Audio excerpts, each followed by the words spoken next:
want to reach more people. I want my watch times to go up. I want my subscriber rate to go up. My ultimate...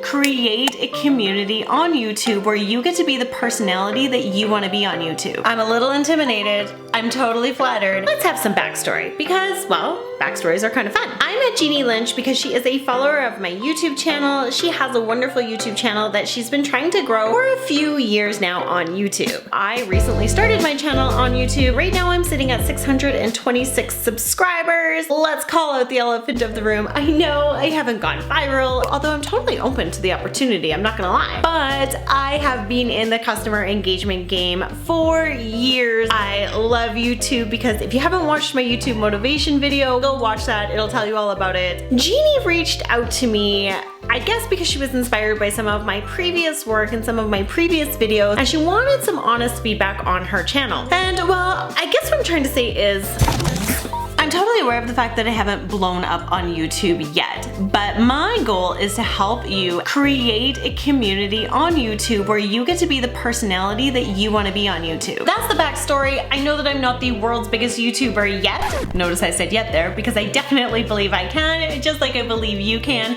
but I do believe in being part of the community and helping each other out. So, Jeannie asked, I'm gonna give you guys my super honest thoughts on her channel. She's a wonderful girl and I want nothing but success for her. So let's check this out.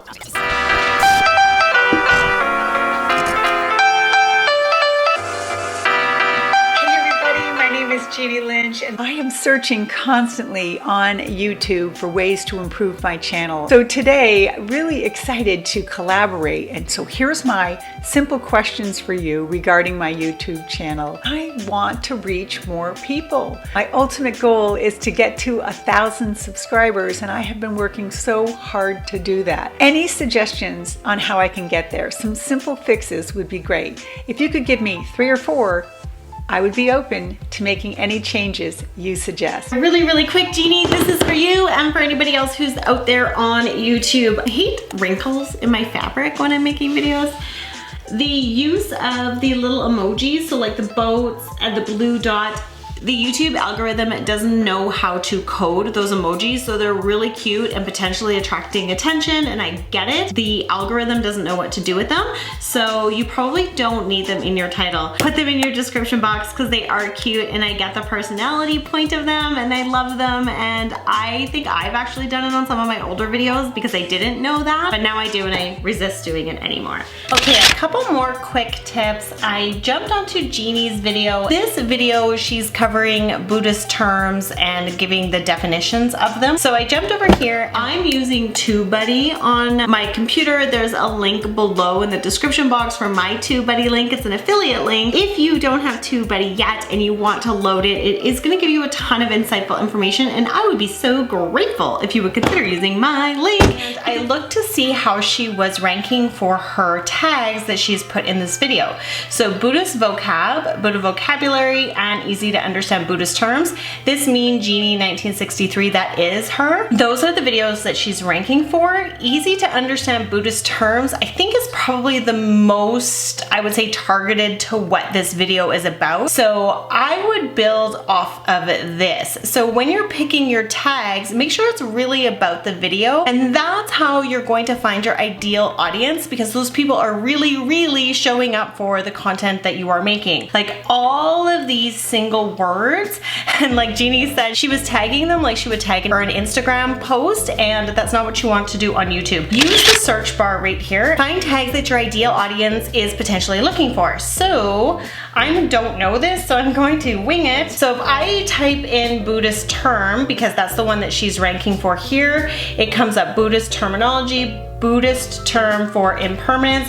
So I would maybe go back, Jeannie, and look at the definitions that you're doing and see if maybe there's Buddhist terms for and whatever those definitions are that you're giving. Let's see what comes up with, we just search Buddhism. I would say Buddhism for beginners. That's going to be a really good keyword or a really good tag for this video because you're really breaking down the definitions. Buddhism explained is probably a good one. The moral of my story is if you guys are tagging your videos, and this video is a really good example, steer away from all of these little one-off words.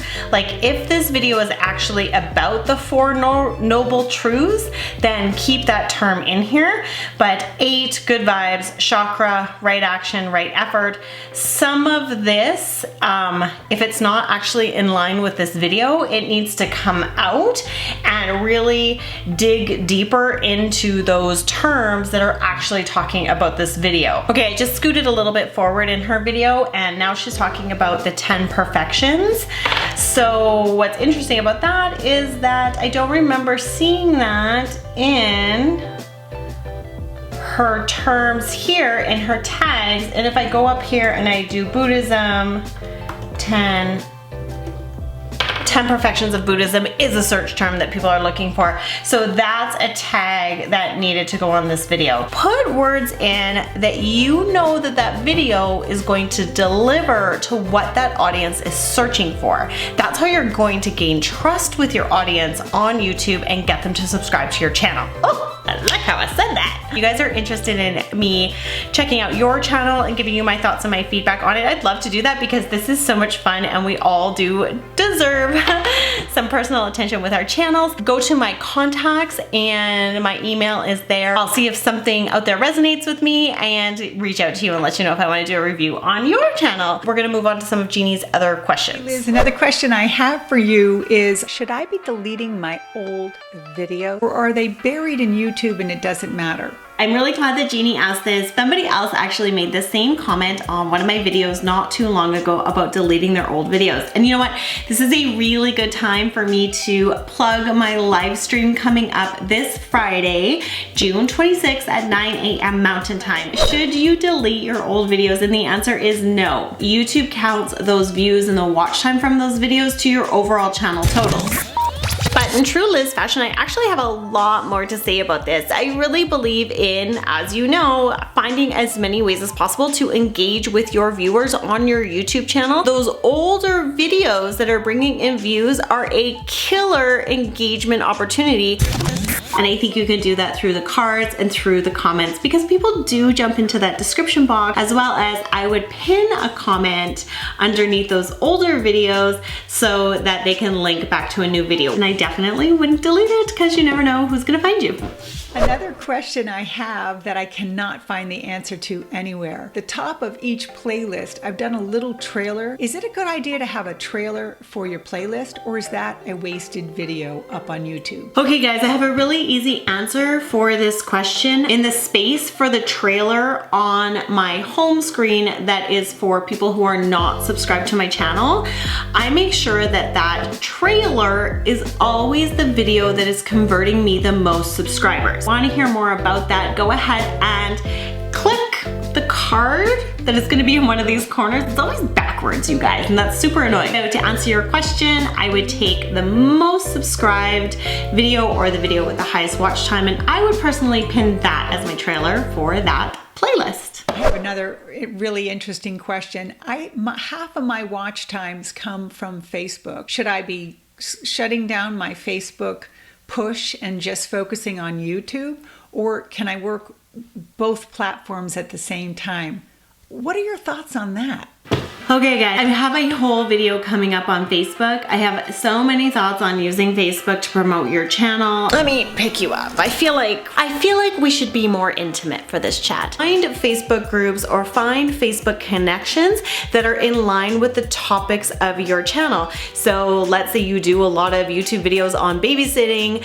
I think that it's a better use of your time to connect with babysitting Facebook groups and put your video content out there, because that's your ideal audience and the people that you're actually making videos to benefit. Now my arm's getting sore. Let's go back over here. That's kind of the short version on Facebook, Jeannie. I know I didn't answer your question 100%, but it's because I do have a whole video that I'm going to be making on Facebook and my thoughts on Facebook as a small YouTuber. Subscribe to my channel, hit the notification bell to get notified when that video is coming out. I think it's a yes, but I think it's better utilized if you are finding ways to network with your ideal audience versus just connecting with other small YouTubers. My last question's really gonna be a challenging one. I have a video that does so well each month. It is a 45-minute grief video. No tags, with no real good description, but yet people are finding it